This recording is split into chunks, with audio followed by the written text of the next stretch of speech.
प्रथम अंक। शिविर का पिछला भाग, जिसके पीछे पर्वतमाला की प्राचीर है। शिविर का एक कोना दिखलाई दे रहा है, जिससे सटा हुआ चंद्रातप टंगा है। मोटी मोटी रेशमी डोरियों से सुनहले काम के पर्दे खंभों से बंधे हैं। दो तीन सुंदर मंच रखे हुए हैं। चंद्रातप और पहाड़ी के बीच छोटा सा कुंज। पहाड़ी पर से एक पतली जलधारा उस हरियाली में बहती है। झरने के पास शिलाओं से चिपकी हुई लता की डालियां पवन में हिल रही हैं। दो चार छोटे बड़े वृक्ष, जिन पर फूलों से लदी हुई सेवती की लता छोटा सा झुरमुट बना रही है। शिविर के कोने से ध्रुव स्वामिनी का प्रवेश। पीछे पीछे एक लंबी और कुरूप स्त्री चुपचाप नंगी तलवार लिए आती है। ध्रुव स्वामिनी सामने पर्वत की ओर देखकर, सीधा तना हुआ, अपने प्रभुत्व की साकार कठोरता, अभ्रभेदी उन्मुक्त शिखर और इन क्षुद्र कोमल निरीह लताओं और पौधों को इसके चरण में लौटना ही चाहिए ना। साथ वाली खड्गधारिणी की ओर देखकर, क्यों मंदाकिनी नहीं आई? वह उत्तर नहीं देती है। बोलती क्यों नहीं? यह तो मैं जानती हूँ कि इस राजकुल के अंतःपुर में मेरे लिए न जाने कब से नीरव अपमान संचित रहा, जो मुझे आते ही मिला। किंतु क्या तुम जैसी दासियों से भी वही मिलेगा? इसी शैलमाला की तरह मौन रहने का अभिनय तुम ना करो। बोलो। वह दांत निकालकर विनय प्रकट करती हुई कुछ और आगे बढ़ने का संकेत करती है। अरे यह क्या मेरे भाग्य विधाता, ये कैसा इंद्रजाल! उस दिन राज महापुरोहित ने कुछ आहुतियों के बाद मुझे आशीर्वाद दिया था। क्या वह अभिशाप था? इस राजकीय अंतःपुर में सब जैसे एक रहस्य छिपाए हुए चलते हैं, बोलते हैं और मौन हो जाते हैं। खड्गधारिणी विवशता और भय का अभिनय करती हुई आगे बढ़ने का संकेत करती है। तो क्या तुम मूक हो? तुम कुछ बोल ना सको, मेरी बातों का उत्तर भी ना दो, इसीलिए तुम मेरी सेवा में नियुक्त की गई हो? यह असह्य है। इस राजकुल में एक भी संपूर्ण मनुष्यता का निदर्शन नहीं मिलेगा क्या? जिधर देखो कुबरे, बौने, हिजरे, गूंगे और बहरे। चिढ़ती हुई ध्रुव स्वामिनी आगे बढ़कर झरने के किनारे बैठ जाती है। खड्गधारिणी भी इधर उधर देखकर ध्रुव स्वामिनी के पैरों के समीप बैठती है। खड्गधारिणी शशंक चारों ओर देखती हुई, देवी, प्रत्येक स्थान और समय बोलने के योग्य नहीं होते। कभी कभी मौन रह जाना बुरी बात नहीं है। मुझे अपनी दासी समझिए। अवरोध के भीतर मैं गूंगी हूँ। यहाँ संदिग्ध न रहने के लिए मुझे ऐसा ही करना पड़ता है। ध्रुव स्वामिनी, अरे तो क्या तुम बोलती भी हो? पर यह तो कहो, यह कपट आचरण किस लिए? खड्गधारिणी, एक पीड़ित की प्रार्थना सुनाने के लिए। कुमार चंद्रगुप्त को आप भूल न गई होंगी? ध्रुव स्वामिनी उत्कंठा से, वही ना जो मुझे बंदिनी बनाने के लिए गए थे। खड्गधारिणी दांतों से जीभ दबाकर, यह आप क्या कह रही है? उनको तो स्वयं अपने भीषण भविष्य का पता नहीं। प्रत्येक क्षण उनके प्राणों पर संदेह करता है। उन्होंने पूछा है कि मेरा क्या अपराध है? ध्रुव स्वामिनी उदासी की मुस्कुराहट के साथ, अपराध? मैं क्या बताऊं? तो क्या कुमार भी बंदी हैं? खड्गधारिणी, कुछ कुछ वैसा ही है देवी। राजाधिराज से कहकर क्या आप उनका कुछ उपकार कर सकेंगी? ध्रुव स्वामिनी, भला मैं क्या कर सकूंगी? मैं तो अपने ही प्राणों का मूल्य नहीं समझ पाती। मुझ पर राजा का कितना अनुग्रह है, यह भी मैं आज तक न जान सकी। मैंने तो कभी उनका संभाषण सुना ही नहीं। विलासिनियों के साथ मदिरा में उन्मत्त, उन्हें अपने आनंद से अवकाश कहाँ? खड्गधारिणी, तब तो अदृष्ट ही कुमार के जीवन का सहायक होगा। उन्होंने पिता का दिया हुआ स्वत्व और राज्य का अधिकार तो छोड़ ही दिया, इसके साथ अपनी एक अमूल्य निधि भी। कहते कहते सहसा रुक जाती है। ध्रुव स्वामिनी, अपनी अमूल्य निधि? वह क्या? खड्गधारिणी, यह अत्यंत गुप्त है देवी, किंतु मैं प्राणों की भीख मांगते हुए कह सकूंगी। ध्रुव स्वामिनी कुछ सोचकर, तो जाने दो, छिपी हुई बातों से मैं घबरा उठी हूँ। हाँ, मैंने उन्हें देखा था, वह निरभ्र प्राची का बाल अरुण। आह, रात चक्र सबको पीसता है, पिसने दो, हम निस्सहायों को और दुर्बलों को पिसने दो। खड्गधारिणी देवी, वह वल्लरी जो झरने के समीप पहाड़ी पर चढ़ गई है, उसकी नन्ही नन्ही पत्तियों को ध्यान से देखने पर आप समझ जाएंगी कि वह किस जाति की है। प्राणों की क्षमता बढ़ा लेने पर वही काई जो विचलन बनकर गिरा सकती थी, अब दूसरों के ऊपर चढ़ने का अवलंबन बन गई है।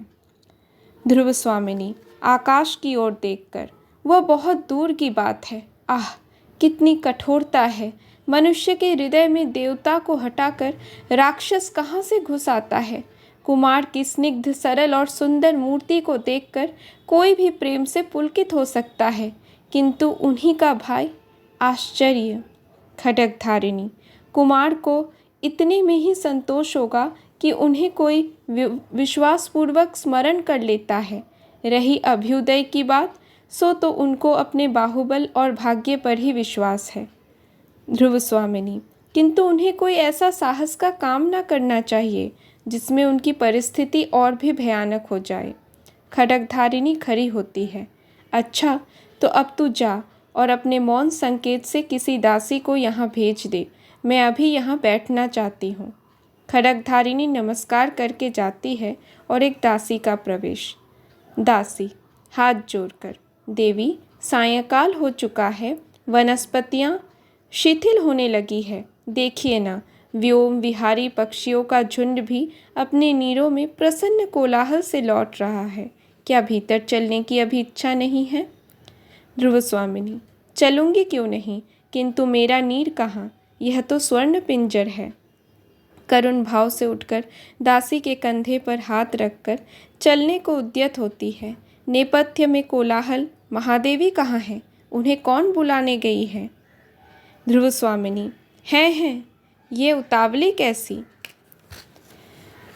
प्रतिहारी प्रवेश करके घबराहट से, भट्टारक इधर आए हैं क्या? ध्रुव स्वामिनी व्यंग से मुस्कुराते हुए, मेरे अंचल में तो छिपे नहीं हैं, देखो किसी कुंज में ढूंढो। प्रतिहारी संभ्रम से, अरे महादेवी क्षमा कीजिए, युद्ध संबंधी एक आवश्यक संवाद देने के लिए महाराज को खोजती हुई मैं इधर आ गई हूँ। ध्रुव स्वामिनी होंगे कहीं, यहाँ तो नहीं है। उदास भाव से दासी के साथ ध्रुव स्वामिनी का प्रस्थान। दूसरी ओर से खड्गधारिणी का पुनः प्रवेश और कुंज में से अपना उत्तरीय संभालता रामगुप्त निकलकर एक बार प्रतिहारी की ओर फिर खड्गधारिणी की ओर देखता है। प्रतिहारी जय हो देव, एक चिंताजनक समाचार निवेदन करने के लिए अमात्य ने मुझे भेजा है। रामगुप्त झुंझलाकर, चिंता करते करते देखता हूँ कि मुझे मर जाना पड़ेगा, ठहरो। खड्गधारिणी से, हाँ जी, तुमने अपना काम तो अच्छा किया, किंतु मैं समझ न सका कि चंद्रगुप्त को वह अब भी प्यार करती है या नहीं। खड्गधारिणी प्रतिहारी की ओर देखकर चुप रह जाती है। प्रतिहारी की ओर क्रोध से देखता हुआ रामगुप्त, तुमसे मैंने कह दिया ना कि अभी मुझे अवकाश नहीं, ठहर कर आन। प्रतिहारी राजाधिराज, शकों ने किसी पहाड़ी राह से उतरकर नीचे का गिरिपथ रोक लिया है। हम लोगों के शिविर का संबंध राजपथ से छूट गया है। शकों ने दोनों की ही ओर से घेर लिया है। रामगुप्त, दोनों ओर से घिरा रहने में शिविर और भी सुरक्षित है, मूर्ख, चुप रह। खड्गधारिणी से, तो ध्रुव देवी क्या मन ही मन चंद्रगुप्त को, है ना मेरा संदेह ठीक? प्रतिहारी हाथ जोड़कर, अपराध क्षमा हो देव, अमात्य युद्ध परिषद में आपकी प्रतीक्षा कर रहे हैं। रामगुप्त हृदय पर हाथ रखकर, युद्ध तो यहाँ भी चल रहा है, देखती नहीं जगह की अनुपम सुंदरी मुझसे स्नेह नहीं करती, और मैं हूँ इस देश का राजाधिराज। प्रतिहारी महाराज, शकराज का संदेश लेकर एक दूत भी आया है। रामगुप्त आह, किंतु ध्रुव देवी, उसके मन में टीस है। कुछ सोचकर, जो स्त्री दूसरे के शासन में रहकर और प्रेम किसी अन्य पुरुष से करती है, उसमें एक गंभीर और व्यापक रस उद्वेलित रहता होगा, वही तो। नहीं, जो चंद्रगुप्त से प्रेम करेगी वह स्त्री न जाने कब चोट कर बैठे। भीतर भीतर न जाने कितने कुचक्र घूमने लगेंगे। खड्गधारिणी से, सुनाना, ध्रुव देवी से कह देना चाहिए कि वह मुझे और मुझसे ही प्यार करे, केवल महादेवी बन जाना ठीक नहीं। खड्गधारिणी का प्रतिहारी के साथ प्रस्थान और शिखर स्वामी का प्रवेश। शिखर स्वामी, कुछ आवश्यक बातें कहनी है देव। रामगुप्त चिंता से उंगली हिलाते हुए, जैसे अपने आप बातें कर रहा हो। ध्रुवदेवी को लेकर क्या साम्राज्य से भी हाथ धोना पड़ेगा? नहीं। तो फिर कुछ सोचने लगता है। ठीक, तो सहसा मेरे राजदंड ग्रहण कर लेने से पुरोहित, अमात्य और सेनापति लोग छिपा हुआ विद्रोह भाव रखते हैं। शिखर से, है ना? केवल एक तुम ही मेरे विश्वास पात्र हो। समझा ना? यही गिरिपथ सब झगड़ों का अंतिम निर्णय करेगा। क्यों अमात्य? जिसकी भुजाओं में बल ना हो उसके मस्तिष्क में तो कुछ होना चाहिए। शिखर स्वामी एक पत्र लेकर, पहले इसे पढ़ लीजिए। रामगुप्त पत्र पढ़ते पढ़ते आश्चर्य से चौंक उठता है। चौंकिए मत, यह घटना इतनी आकस्मिक है कि कुछ सोचने का अवसर नहीं मिलता। रामगुप्त ठहर कर, है तो ऐसा ही, किंतु एक बार ही मेरे प्रतिकूल भी नहीं। मुझे इसकी संभावना पहले से भी थी। शिखर स्वामी आश्चर्य से, तब तो महाराज ने अवश्य ही कुछ सोच लिया होगा। मेघ संकुल आकाश की तरह जिसका भविष्य घिरा हो, उसकी बुद्धि को तो बिजली के समान चमकना ही चाहिए।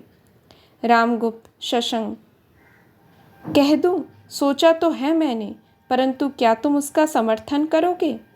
शिखर स्वामी, यदि नीति युक्त हुआ तो अवश्य समर्थन करूंगा।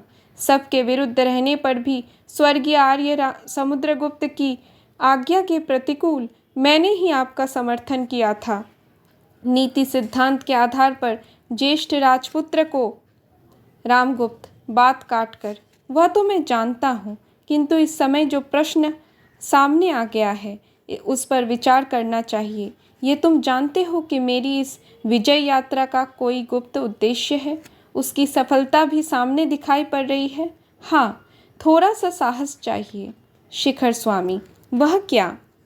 रामगुप्त, शकदूत संधि के लिए जो प्रमाण चाहता हो उसे अस्वीकार न करना चाहिए। ऐसा करने में इस संकट के बहाने जितनी विरोधी प्रकृति है उस सब को हम लोग सहज ही हटा सकेंगे। शिखर स्वामी, भविष्य के लिए यह चाहे अच्छा हो, किंतु इस समय तो हमको बहुत से विघ्नों का सामना करना पड़ेगा। रामगुप्त हंसकर, तुम्हारी बुद्धि कब काम में आवेगी? और हाँ, चंद्रगुप्त के मनोभाव का कुछ पता लगा? शिखर स्वामी, कोई नई बात तो नहीं। रामगुप्त, मैं देखता हूँ कि मुझे पहले अपने अंतःपुर के ही विद्रोह का दमन करना होगा। निश्वास लेकर, ध्रुवदेवी के हृदय में चंद्रगुप्त की आकांक्षा धीरे धीरे जाग रही है। शिखर स्वामी, यह असंभव नहीं, किंतु महाराज, इस समय आपको दूत से साक्षात करके उपस्थित राजनीति पर ध्यान देना चाहिए। यह एक विचित्र बात है कि प्रबल पक्ष संधि के लिए संदेश भेजे। रामगुप्त, विचित्र हो चाहे सचित्र अमात्य, तुम्हारी राजनीतिज्ञता इसी में है, भीतर और बाहर के सब शत्रु एक ही चाल में परास्त हो। तो चलो। दोनों का प्रस्थान, मंदाकिनी का सशंक भाव से प्रवेश। मंदाकिनी चारों ओर देखकर, भयानक समस्या है। मूर्खों ने स्वार्थ के लिए साम्राज्य के गौरव का सर्वनाश करने का निश्चय कर लिया है। सच है, वीरता जब भागती है तब उसके पैरों से राजनीतिक छलछंद की धूल उड़ती है। कुछ सोचकर कुमार चंद्रगुप्त को यह सब समाचार शीघ्र ही मिलना चाहिए।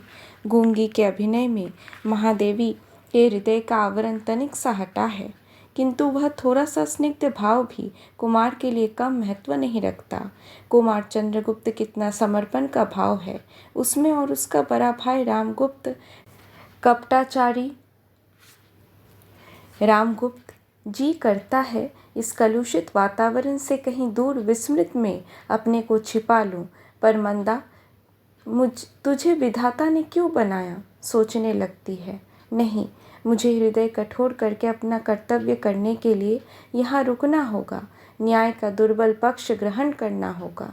गाती है, यह कसक अरे आंसू सह जा, बनकर विनम्र अभिमान मुझे, मेरा अस्तित्व बता रह जा। बन प्रेम छलक कोने कोने, अपनी नीरव गाथा कह जा। करुणा बन दुखिया वसुधा पर, शीतलता फैलाता बह जा। जाती है। ध्रुव स्वामिनी का उदास भाव से धीरे धीरे प्रवेश। पीछे एक परिचारिका पान का डिब्बा और दूसरी चमर लिए आती है। ध्रुव स्वामिनी एक मेज पर बैठकर अक्षरों पर उंगली रखकर कुछ सोचने लगती है और चमरश धरिणी चमर चलाने लगती है।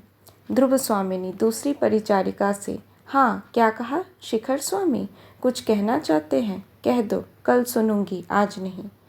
परिचारिका, जैसी आज्ञा। तो मैं कह आऊँ कि अमात्य से कल महादेवी बातें करेंगी? ध्रुव स्वामिनी कुछ सोचकर, ठहरो तो, वह गुप्त साम्राज्य का अमात्य है, उससे आज ही भेंट करनी होगी। हाँ यह तो बताओ, तुम्हारे राजकुल में नियम क्या है?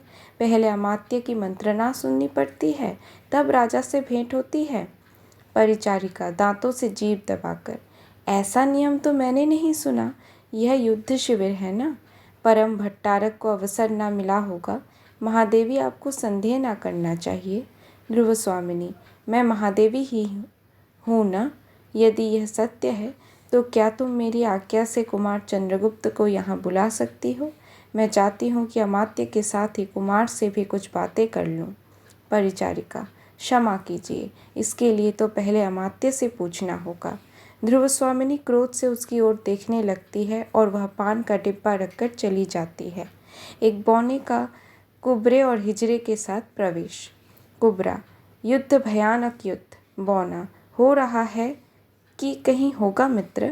हिजरा, बहनों यही युद्ध करके दिखाओ ना, महादेवी भी देख ले।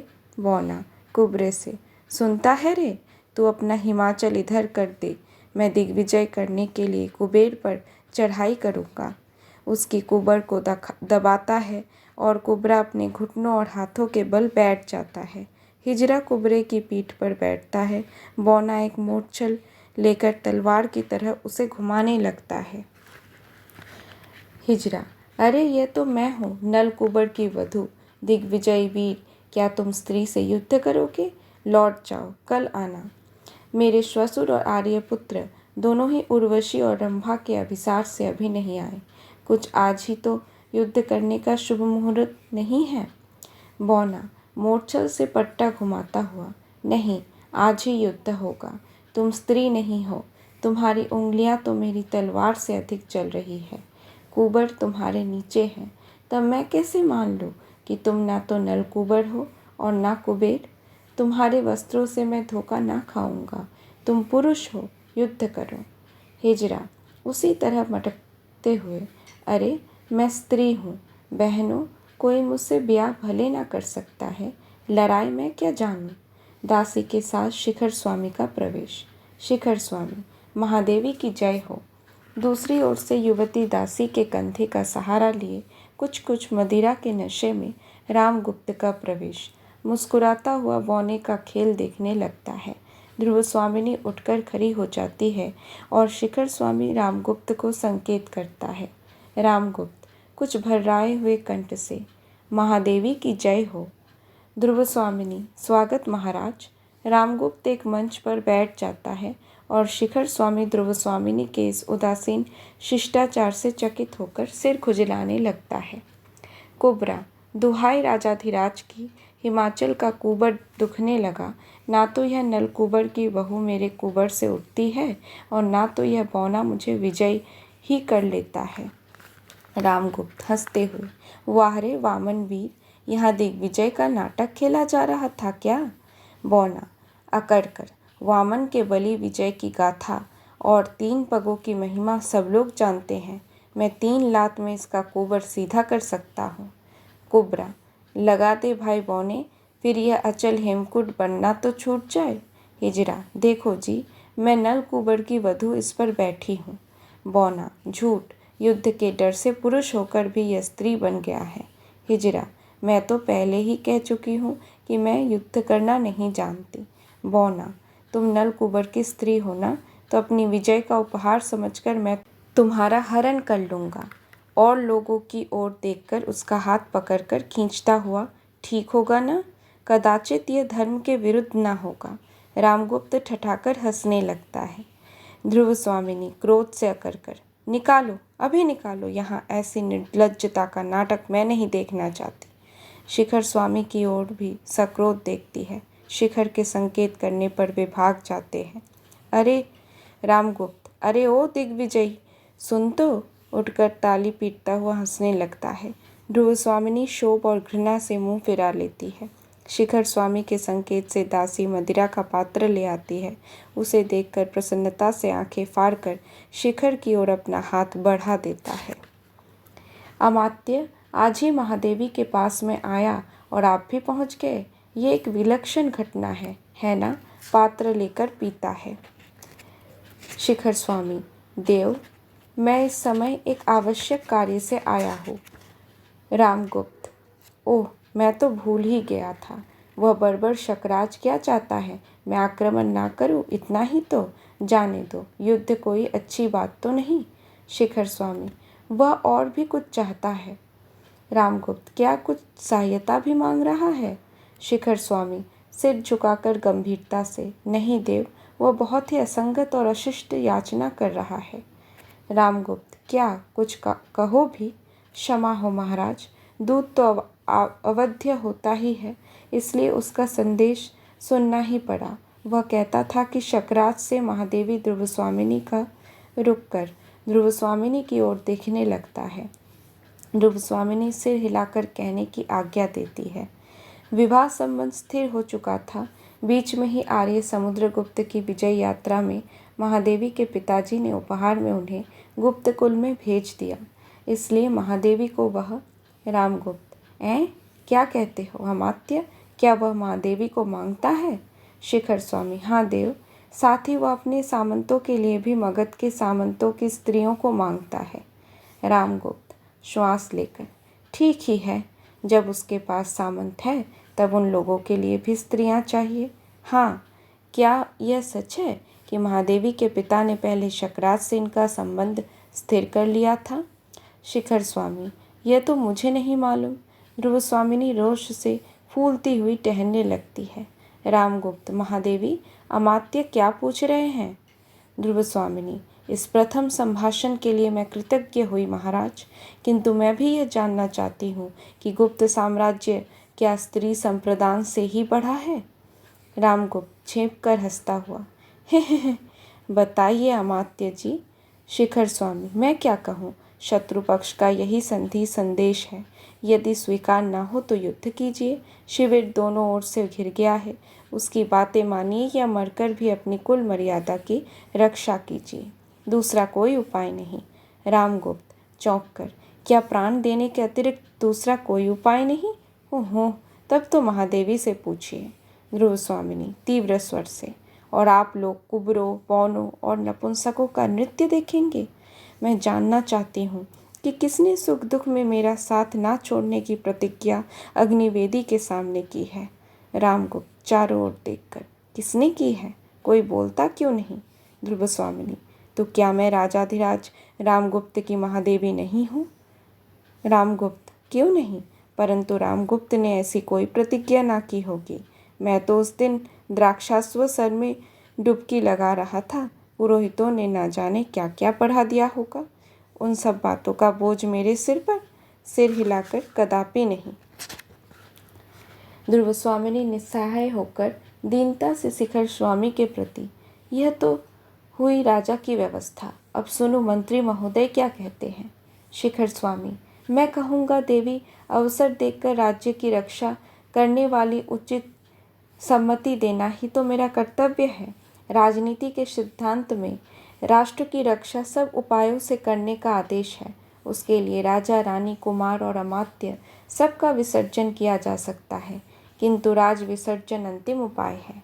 रामगुप्त प्रसन्नता से, वाह, क्या कहा तुमने! तभी तो लोग तुम्हें नीति शास्त्र का बृहस्पति समझते हैं। ध्रुव स्वामिनी, अमात्य, तुम बृहस्पति हो चाहे शुक्र, किंतु धूर्त होने से ही क्या मनुष्य भूल नहीं सकता? आर्य समुद्रगुप्त के पुत्र को पहचानने में तुमने भूल तो नहीं की? सिंहासन पर भ्रम से किसी दूसरे को तो नहीं बैठा दिया? रामगुप्त आश्चर्य से, क्या क्या क्या? ध्रुव स्वामिनी, कुछ नहीं, मैं केवल यही कहना चाहती हूँ कि पुरुषों ने स्त्रियों को अपनी पशु संपत्ति समझकर उन पर अत्याचार करने का अभ्यास बना लिया है। वह मेरे साथ नहीं चल सकता। यदि तुम मेरी रक्षा नहीं कर सकते, अपने कुल की मर्यादा, नारी का गौरव नहीं बचा सकते, तो मुझे बेच भी नहीं सकते हो।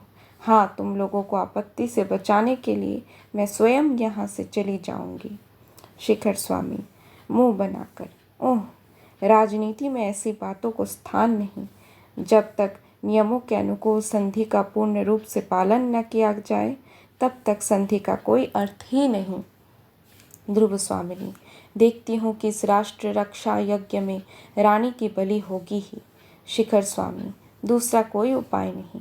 ध्रुव स्वामिनी क्रोध से पैर पटक कर, उपाय नहीं तो ना हो, निर्लज्ज अमात्य, फिर ऐसा प्रस्ताव मैं सुनना नहीं चाहती।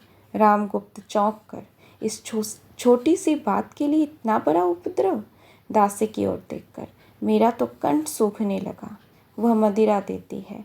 ध्रुव स्वामिनी दृढ़ता से, अच्छा, तो अब मैं चाहती हूँ कि अमात्य अपने मंत्रणा गृह में जाए। मैं केवल रानी ही नहीं किंतु स्त्री भी हूँ। मुझे अपने को पति कहलाने वाले पुरुष से कुछ कहना है, राजा से नहीं। शिखर स्वामी का दासियों के साथ प्रस्थान। ठहरो जी, मैं भी चलता हूँ। उठना चाहता है। ध्रुव स्वामिनी उसका हाथ पकड़कर रोक लेती है। तुम मुझसे क्या कहना चाहती हो? ध्रुव स्वामिनी ठहर कर, अकेले यहाँ भय लगता है क्या? बैठिए, सुनिए। मेरे पिता ने उपहार स्वरूप कन्यादान किया था, किंतु गुप्त सम्राट के अपनी पत्नी शत्रु को उपहार में देंगे?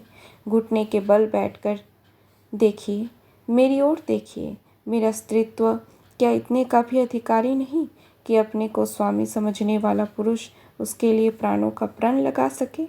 रामगुप्त उसे देखता हुआ, तुम सुंदर हो। ओह, कितनी सुंदर! किंतु सोने की कटार पर मुग्ध होकर उसे कोई अपने हृदय में डुबा नहीं सकता। तुम्हारी सुंदरता, तुम्हारा नारीत्व अमूल्य हो सकता है, फिर भी अपने लिए मैं स्वयं कितना आवश्यक हूँ, कदाचित तुम ये नहीं जानती हो।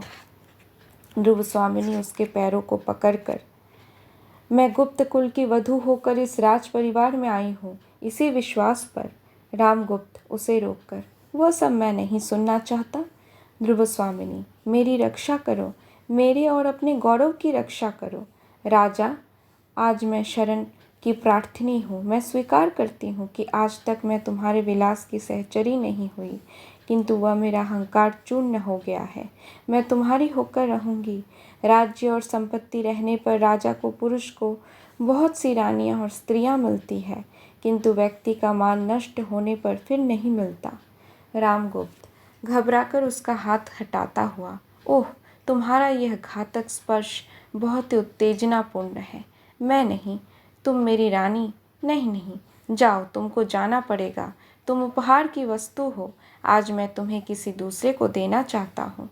इसमें तुम्हें क्यों आपत्ति हो? ध्रुव स्वामिनी खड़ी होकर रोष से, निर्लज्ज, मद्यप, क्लीब, ओह, तो मेरा कोई रक्षक नहीं? ठहर कर, नहीं, मैं अपनी रक्षा स्वयं करूँगी।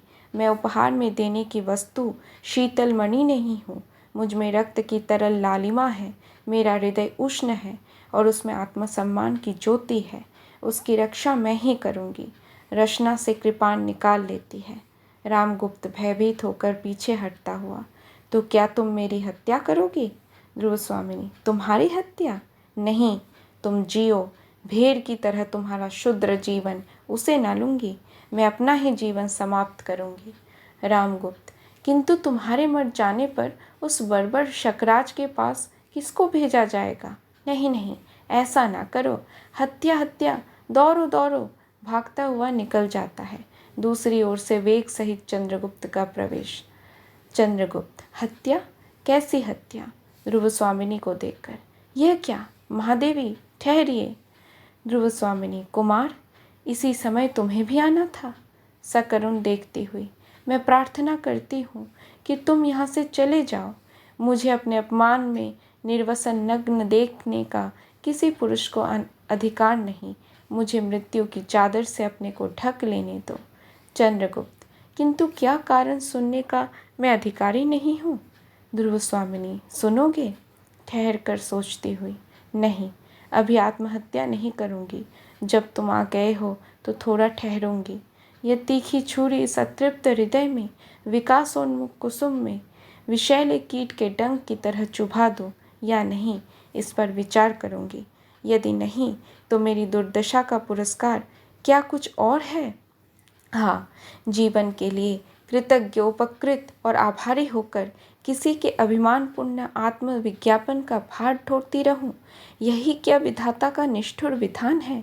छुटकारा नहीं, जीवन नियति के कठोर आदेश पर चलेगा ही, तो क्या यह मेरा जीवन भी अपना नहीं है? चंद्रगुप्त, देवी, जीवन विश्व की संपत्ति है।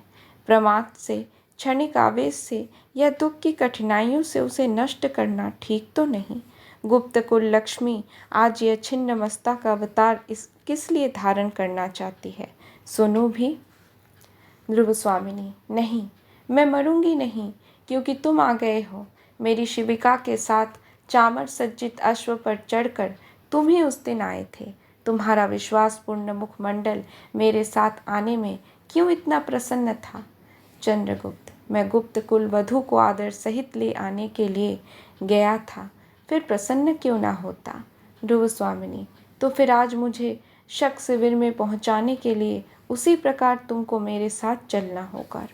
आंखों से आंसू पोंछती है।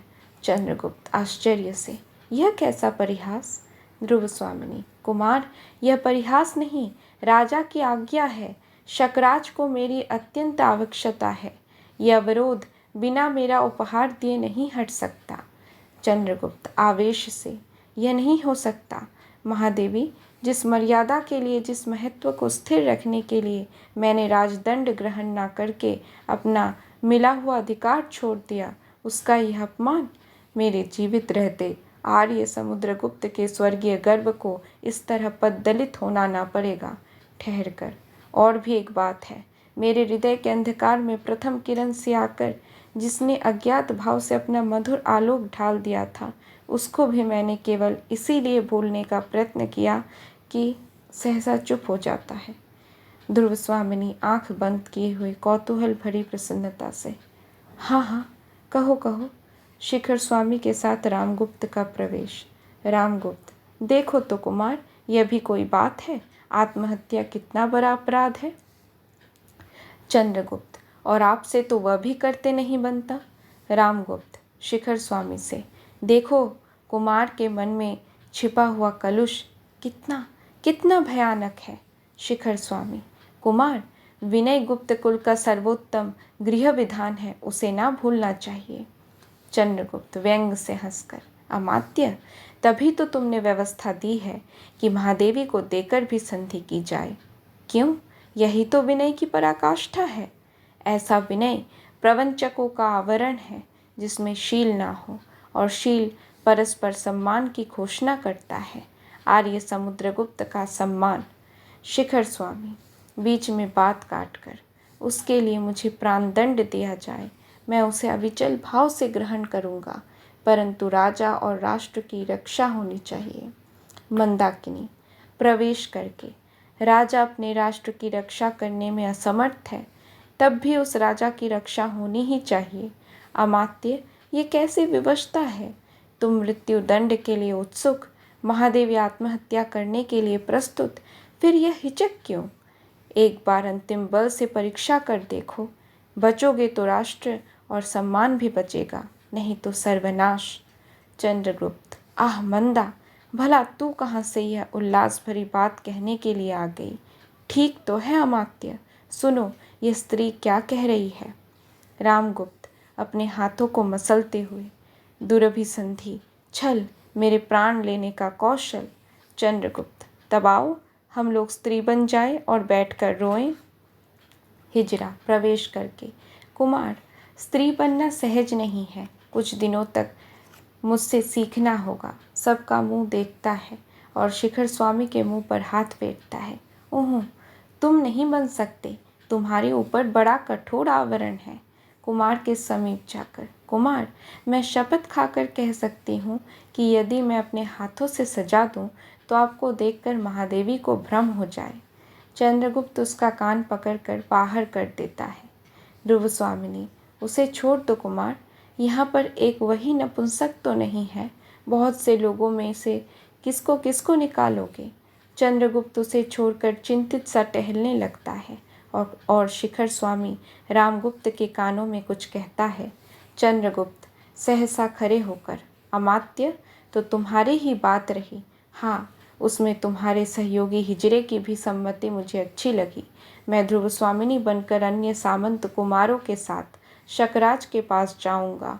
अगर सफल हुआ तब तो कोई बात ही नहीं, अन्यथा मेरी मृत्यु के बाद तुम लोग जैसा उचित समझना वैसा करना। ध्रुव स्वामिनी चंद्रगुप्त को अपनी भुजाओं में पकड़कर, नहीं, मैं तुमको ना जाने दूंगी। मेरे क्षुद्र दुर्बल नारी जीवन का सम्मान बचाने के लिए इतने बड़े बलिदान की आवश्यकता नहीं। रामगुप्त आश्चर्य और क्रोध से, छोड़ो छोड़ो, यह कैसा अनर्थ, सबके सामने यह कैसे निर्लज्जता। ध्रुव स्वामिनी चंद्रगुप्त को छोड़ती हुई जैसे चैतन्य होकर, यह पाप है जो मेरे लिए अपनी बलि दे सकता हो, जो मेरे स्नेह ठहर कर, अथवा इससे क्या, शकराज क्या मुझे देवी बनाकर भक्तिभाव से मेरी पूजा करेगा। वाह रे लज्जाशील पुरुष। शिखर स्वामी फिर रामगुप्त के कानों में कुछ कहता है। रामगुप्त स्वीकार सूचक सिर हिलाता है। शिखर स्वामी, राजाधिराज, आज्ञा दीजिए, यही एक उपाय है जिसे कुमार बता रहे हैं, किंतु राजनीति की दृष्टि से महादेवी का भी वहां जाना आवश्यक है।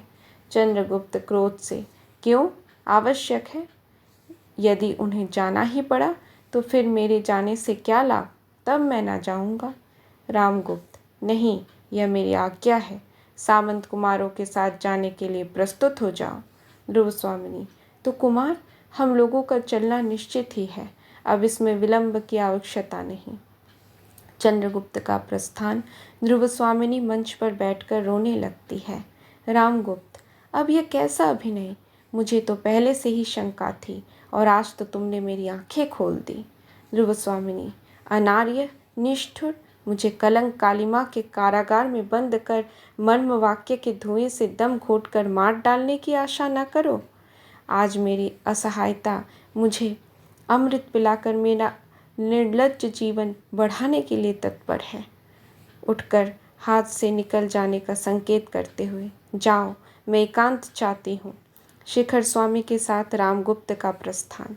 ध्रुव स्वामिनी, कितना अनुभूतिपूर्ण था वह एक क्षण का आलिंगन, कितने संतोष से भरा हो था। नियति ने अज्ञात भाव से मानो लू से तपी हुई वसुधा को क्षितिज के निर्जन में सायंकालीन शीतल आकाश से मिला दिया हो। ठहर कर, जिस आयु विहीन प्रदेश में उखरी हुई सांसों पर बंधन हो, अर्गला हो, वहाँ रहते रहते यह जीवन असह्य हो गया था, तो भी मरूंगी नहीं। संसार के कुछ दिन विधाता के विधान में अपने लिए सुरक्षित करा लूंगी। कुमार, तुमने वही किया जिसे मैं बचाती रही। तुम्हारे उपकार और स्नेह की वर्षा से मैं भीगी जा रही हूँ। ओह, हृदय पर उंगली रखकर, इस वक्षस्थल में दो हृदय है क्या? अब अंतरंग हाँ करना चाहता है, जब ऊपरी मन ना क्यों कह देता है। चंद्रगुप्त प्रवेश करके, महादेवी, हम लोग प्रस्तुत हैं, किंतु ध्रुव स्वामिनी के साथ शक शिविर में जाने के लिए हम लोग सहमत नहीं। ध्रुव स्वामिनी हंसकर, राजा की आज्ञा मान लेना ही पर्याप्त नहीं, रानी की भी एक बात ना मानोगे? मैंने तो पहले ही कुमार से प्रार्थना की थी कि मुझे जैसे ले आए हो उसी तरह पहुंचा भी दो। चंद्रगुप्त, नहीं, मैं अकेले ही जाऊंगा। ध्रुव स्वामिनी, कुमार, यह मृत्यु और निर्वासन का सुख तुम अकेले ही लोगे? ऐसा नहीं हो सकता। राजा की इच्छा क्या है ये जानते हो? मुझसे और तुमसे एक साथ ही छुटकारा। तो फिर वही क्यों ना हो, हम दोनों ही चलेंगे। मृत्यु के गह्वर में प्रवेश करने के समय मैं भी तुम्हारी ज्योति बनकर बुझ जाने की कामना रखती हूँ, और भी एक विनोद प्रलय का परिहास देख सकूंगी। मेरे सहचरी, तुम्हारा वह ध्रुव स्वामिनी का वेश ध्रुवस्वामिनी ही ना देखे तो किस काम का। दोनों हाथों से चंद्रगुप्त का चिबुक पकड़कर सकरुण देखती है।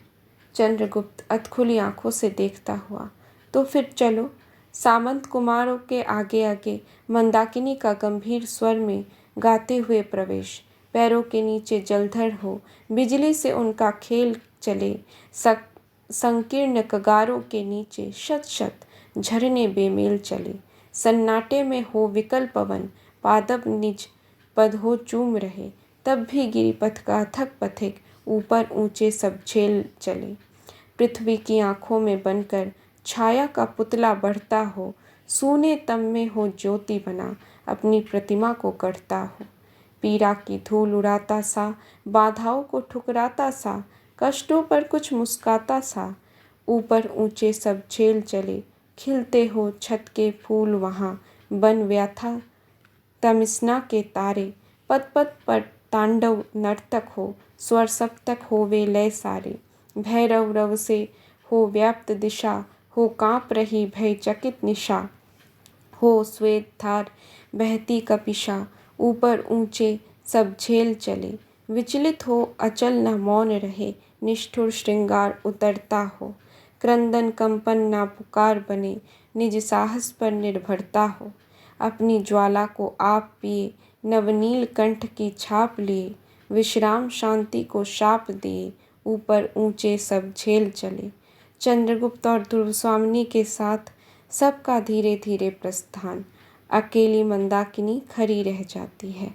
पटाक्षेप।